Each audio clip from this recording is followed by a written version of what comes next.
Hello, welcome to District Dialogues. My name is Marvin Arrington Jr., and I am Vice Chair of the Fulton County Commission, as well as Commissioner for District 5, which represents parts of Atlanta, East Point, the City of South Fulton, College Park, and Union City. In this segment, we will discuss doing business with Fulton County, visual art in Fulton County, and our D5 Spotlight. My guests today are Felicia Strong Whitaker, Chief Purchasing Agent with Fulton County Government's Department of Purchasing and Contract Compliance, Ashley Dobson, Conceptual Fine Artist, Muralist, and Educator of Ashley D. Paints, and Dominique Power, Founder and Executive Director of the Vine House in East Point. Welcome to the show, ladies.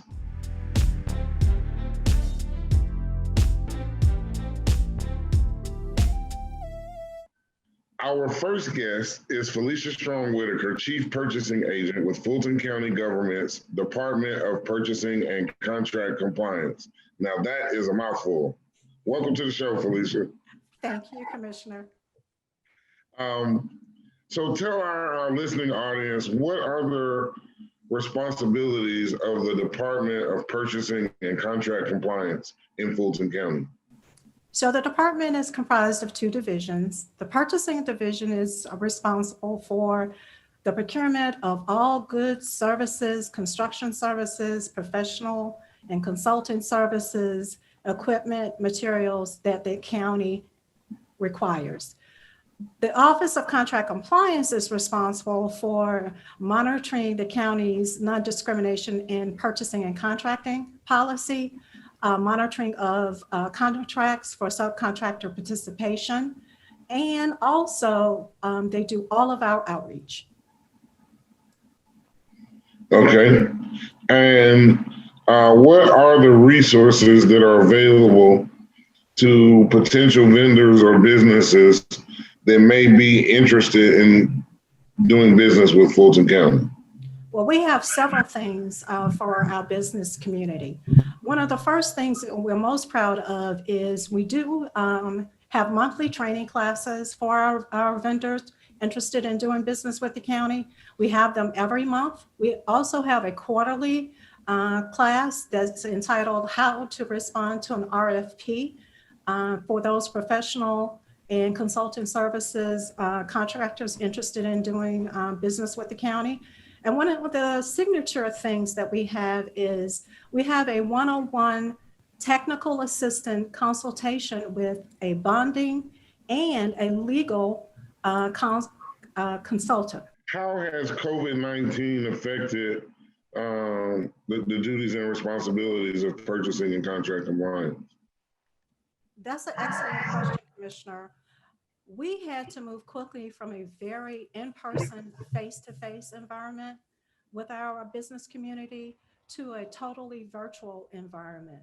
So we had to move our bid board where bidders could submit their bids, responses, quotes in an online safe environment, rather than walking in and bringing bid responses to us.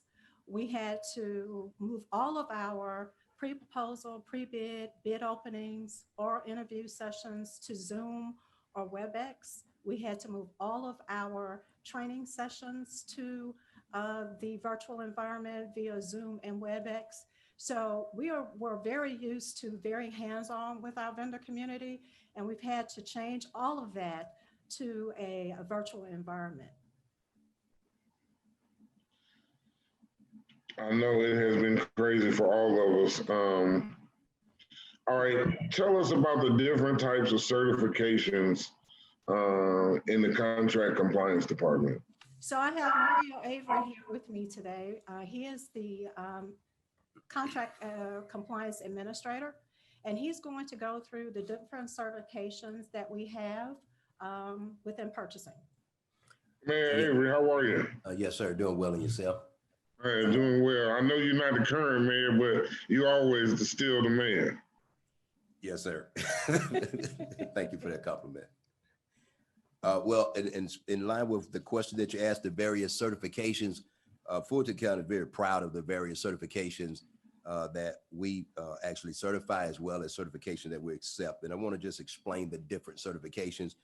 We have a certification as a minority business enterprise, and that company must be owned and controlled by 51% minority or a combination of owners that make up at least 51% or greater of minority-owned businesses. We have a female-owned business. The company must be, again, owned, managed, and controlled by at least 51% or a combination of owners that equates to 51% or greater as a female owner. We have the service disabled veteran business enterprise, a company that must be a service disabled veteran owned by, at least by 51% or greater. If more than one owner, that 51% or greater of the ownership must represent a service disabled veteran. We have the we have the small business enterprise, what is known as SBE.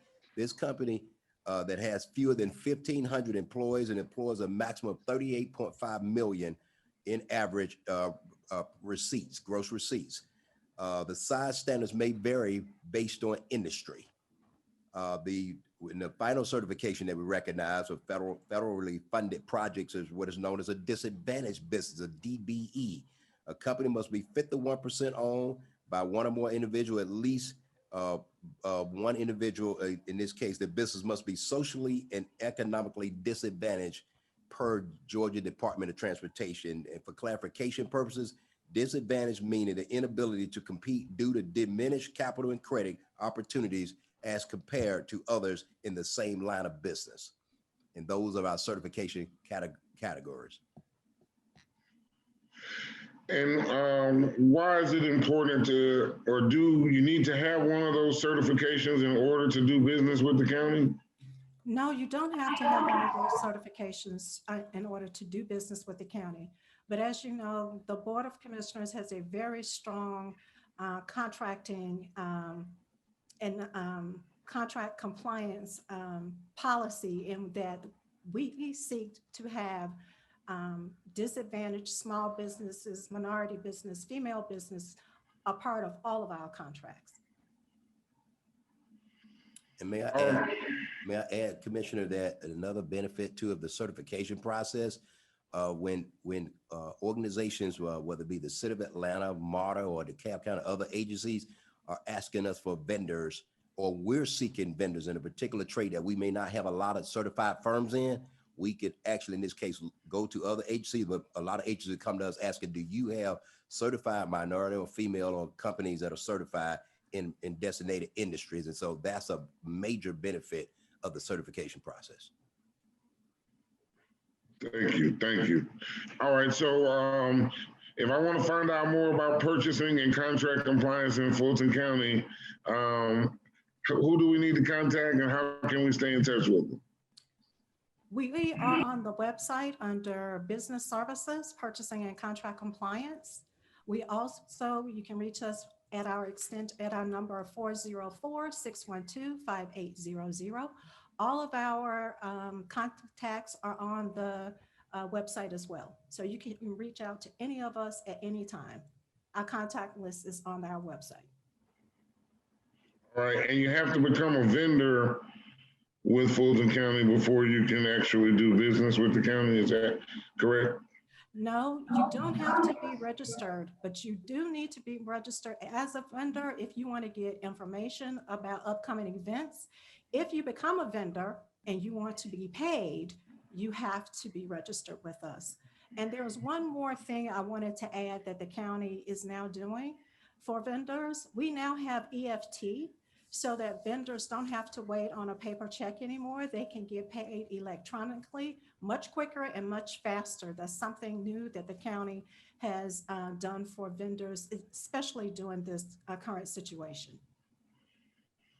Thank you so much, Felicia. Thank you, Mayor Avery, for joining us here today and letting us know about Fulton County's Purchasing and Contract Compliance Department. Yes, sir. Thank you.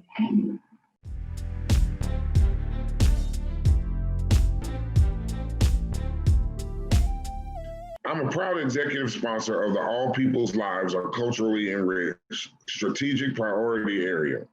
for Fulton County.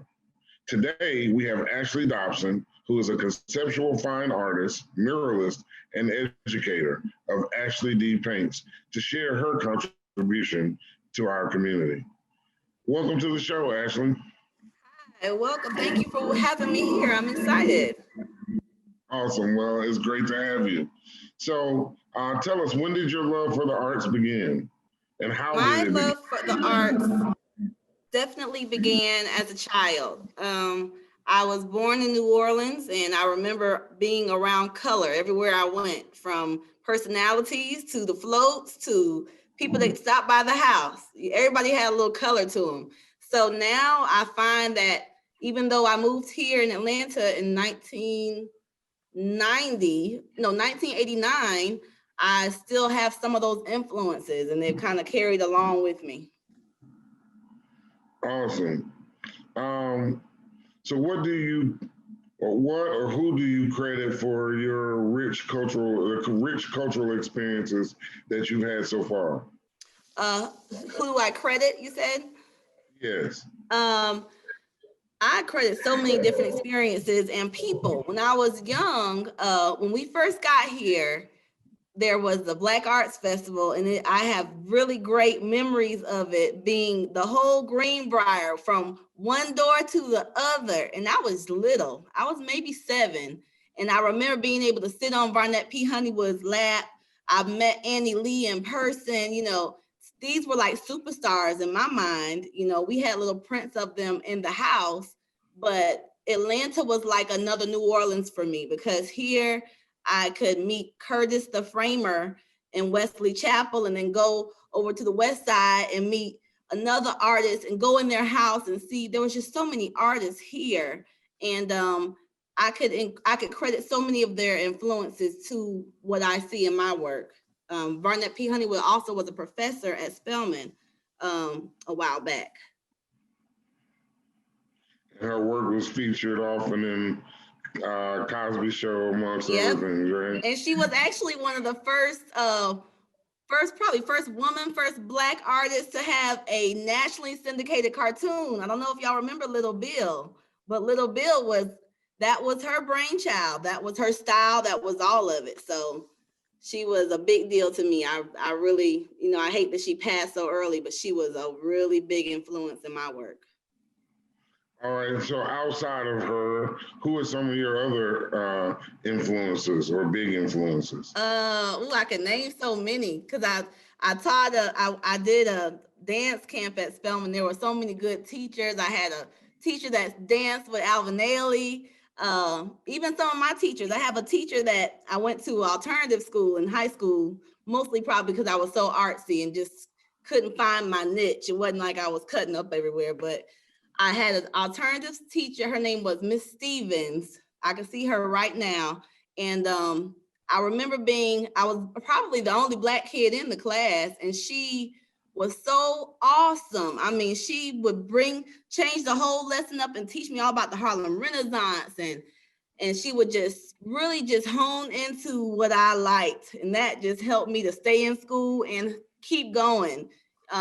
She helped me to get into oil painting. She was the first teacher. She told me to go down to Pearl. So we went downtown to Pearl Art Supply and got some paint and went to going. And she just really was the one that kind of honed it. Her name was Miss Amanda Stevens. I don't know where she is now.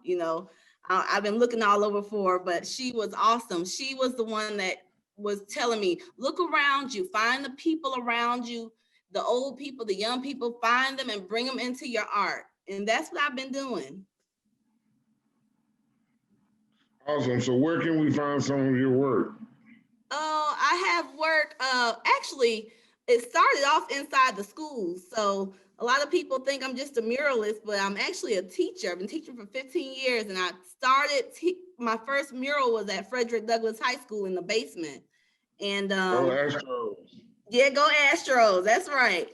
And they had a part of a mural down there, and it was getting all torn up. And I said, we're going to redo this thing. This place has so much history. It has so many phenomenal alumni, I mean, to this day. And so I said, we're going to get down here. And I got those boys out there. We were on ladders and down there painting stuff. And that's where my first one is. And after that, The second one was on Cleveland Avenue across from the City Kroger. I did a mural that represented the Perkinson Park community and the Hammond Park community. And I love the community. That's something that I have been really forging my path. That is what I want to be my calling, is to do murals that incorporate who lives there, who has lived there, who are the everyday heroes that keep it alive, that keep people going. I also have many murals at Westlake High School. I taught at Westlake as well. I just completed a mural in Cabbagetown, and we have a ribbon cutting today. As soon as I leave here, I'm going there. And I'm so proud of that mural because I met a lady named Miss Bertha, and Miss Bertha is 70 years old. And she's been in Cabbagetown since it was rough, since it was before, when it was all white, when it was all black, when it was going through different economic changes. And I just love hearing her stories and seeing how the people respond to her of all backgrounds. You know, Miss Bertha is the woman, you know, and she's now floating in this beautiful pond with koi fish flying around her and jumping up. And it has really just been a blessing for me to see and to hear the people in Cabbagetown, you know, even the ones who don't know her, saying, hey, I got to meet Miss Bertha, you know. And I'm just proud of her also being able to live in that community through the gentrification that's happening. She's just really just thriving, and I love her. I love that mural. And before that, one more, and I'll stop talking. I'm a teacher, y'all, so I talk a lot. One more is her story on the side of Goodwill. I actually had 50 to 60 girls come out from all over Atlanta and help me paint on Saturdays. And I got to do 10 women up there. I have Lottie Watkins, the first Black real estate woman of Atlanta. I mean, these women were powerhouses.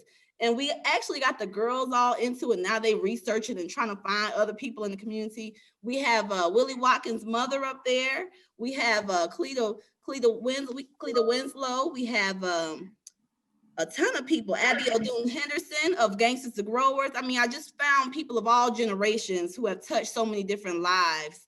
And for me, that makes me feel good, you know, to know that these women are being celebrated before they die and even some after they've passed. But it's good for us to lift these folks up right now. And one more, and then I'm gonna stop talking, I promise.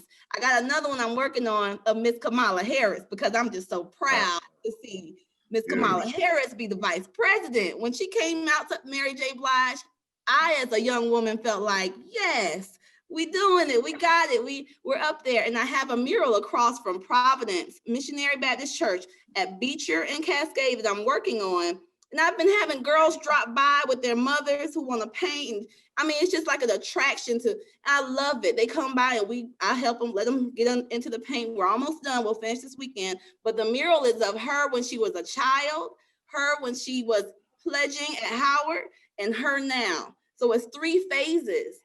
And I'm going to put up a quote that talks about, you know, the strength of becoming who you were always supposed to become. You know, even as a little girl, she was the Kamala Harris that she is right now.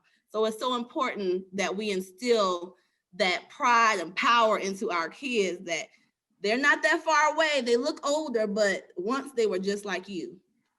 So I'll stop talking now.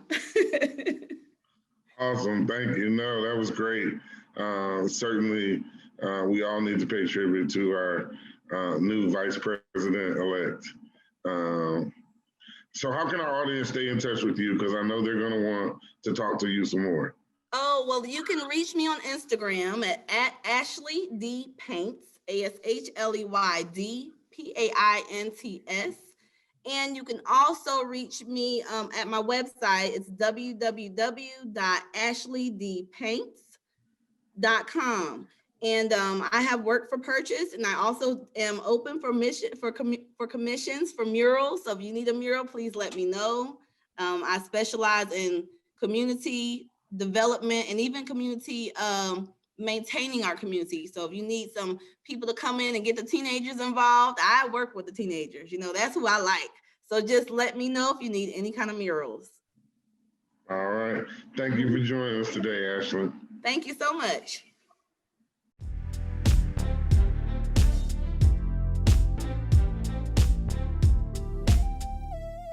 You know, it truly takes a village to care for our community, and we're excited to hear how the Vine House is making a difference in East Point and throughout Fulton County. Welcome to the show, Dominique. Thank you for having me, Commissioner. So tell us, what is the Vine House and what is its mission? Yes, so the Vine House is a nonprofit organization here in South Fulton, and we provide critical service needs to under-resourced communities. When we were established in 2012, we initially started out as a community service-based group, and we did projects solely focused on homeless outreach. But as we grew, I really wanted to start to explore more opportunities that took a more of a holistic approach when serving people who are impacted by poverty. So we incorporated into a nonprofit, and we adopted a core value to restore dignity.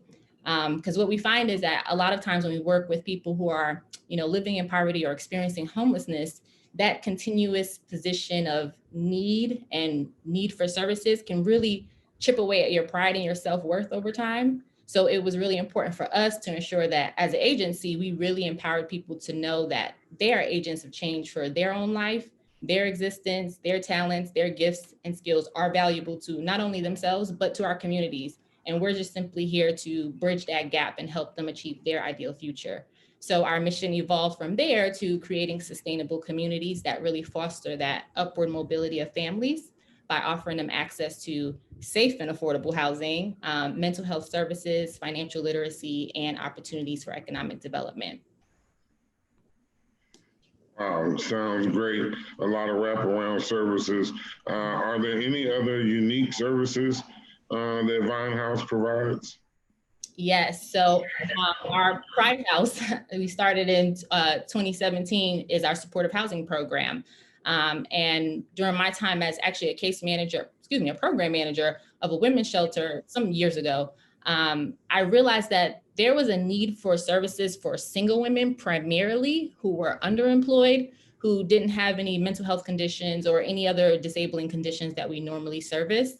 And these are our women that go to work every day, work hard, labor jobs, food service, warehouse work. They're constantly fighting against the ever increasing costs of living here. So when I created the program, I really wanted to fill in that gap and focus solely on those individuals who are currently at risk for or experiencing homelessness, with the main barrier being underemployment. So we provide flat fee housing for single women ages 19 to 29. While they're enrolled in our program, they engage in case management services and wraparound services. And we address three critical areas. The first one is relational and emotional wellness. We find oftentimes when it comes to people who are experiencing homelessness, they're missing a lot of healthy support systems in their life. So whether that's family, social, vocational. So we identify those things and we work on those areas in our in-house support groups. And then if they need additional counseling services, we work with our community partners to partner with them to provide those services for our residents. We also do financial literacy.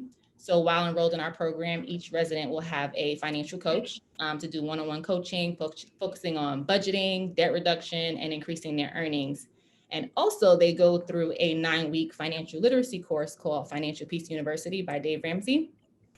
So during this time, we're not just teaching them how to do a budget, but we really want to focus on empowering them to take back control of their own livelihood and their circumstances, regardless of income level. It makes me think of a resident that we had who recently successfully transitioned from our program. And when she came in almost 2 years ago, she was working at Chick-fil-A making $10 an hour, and she was also enrolled in a vocational program. This year, she wasn't able to transition from her internship to a full-time job, but she did land a different job with AT&T, and she was making $16 an hour plus incentives. And by the time she exited our program, she had $5,000 in savings. And that was between her saving her monthly money, also her stimulus check and her tax return. And she really just used those skills that we taught her while she was in the program and changed the trajectory of her whole financial situation.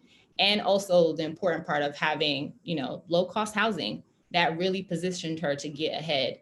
And then lastly, we focused on vocational development. So we ask that our residents are already enrolled in some type of vocational program or preparing to enroll. That just increases with them, getting up in their employability and in their income. If they don't have a need for higher education, then they work with our case managers and do career assessments and begin exploring whatever opportunities for advancement they want to explore. And we rely a lot on our community partners as well in that area of opportunity. Well, it sounds like you all are staying quite busy at the Vine House. What are your organization's goals for the immediate future?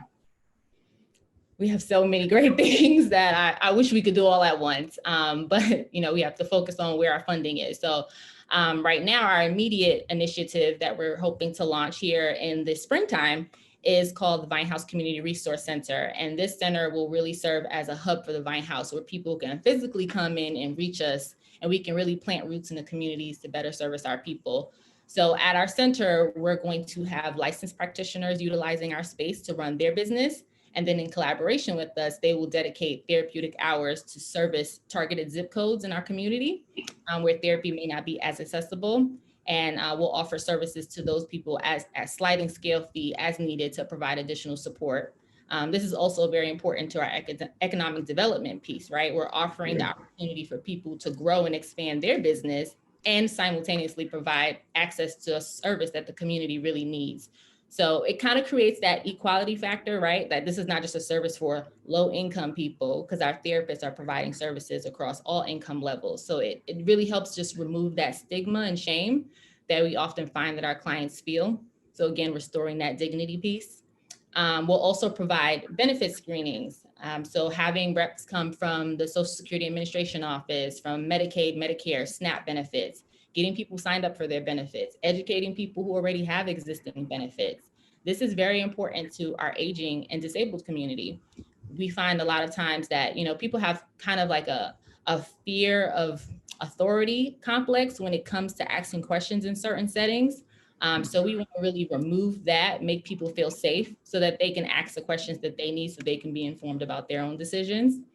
And lastly, the initiative I'm really excited about is called Loving Neighbor. Our target audience for this would be, again, in our community, our seniors, our single parents, our widows, people dealing with various levels of illness.